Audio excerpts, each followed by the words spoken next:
let's now finally, last thing before I draw some conclusions, I just want to draw your attention to this map here, which I know is very overwhelming. What I'm trying to do here is to draw your attention back now to those provisions within the RMA that say we need to pay attention and take regard to the issue of social fairness.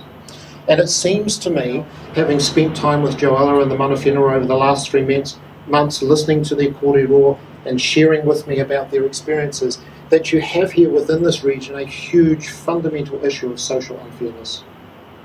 And it goes a little bit like this. This pre-1840 was the whānau kahanunu here, who had, of course, their atua domains. This was their Māori economy, right, over which they expressed kaitiakitanga and rangatiratanga. The arrival of tauiwi, of settlers, and the process of land alienation, which resulted in the displacement from whānau kahanunu of 97% of their land. The figure that's quoted in the literature today, that they have now a remaining 3% of their land. They were inducted into a new model of economics, employment, education, religion and language.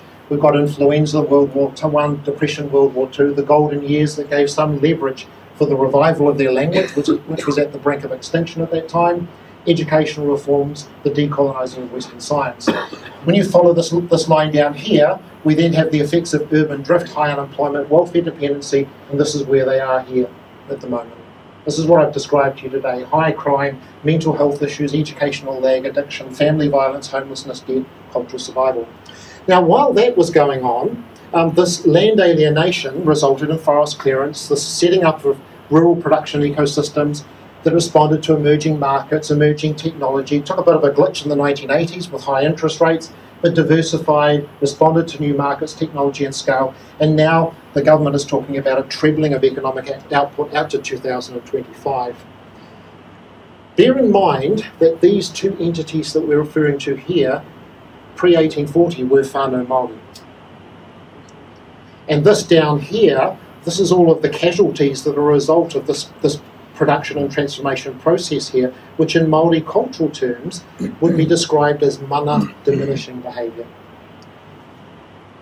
Now, let's come back to this graph I showed you earlier of the the growth of the New Zealand economy in response to the decline in the Māori economy, very similar to the US GDP GPI graph, and I would argue there's a striking similarity with this here too. In other words, there is within the region of inter- and intergenerational fairness. This one here, the fair distribution of wealth across generations from 1840 out until now. And this one here, the fair distribution of wealth within this generation in terms of the unresponsiveness of the market economy and responding to the needs of whānau Māori. Now, as a result of the situation, tangata whenua are now faced with a choice in the tank process between Māori community well-being or ecological or atua well-being.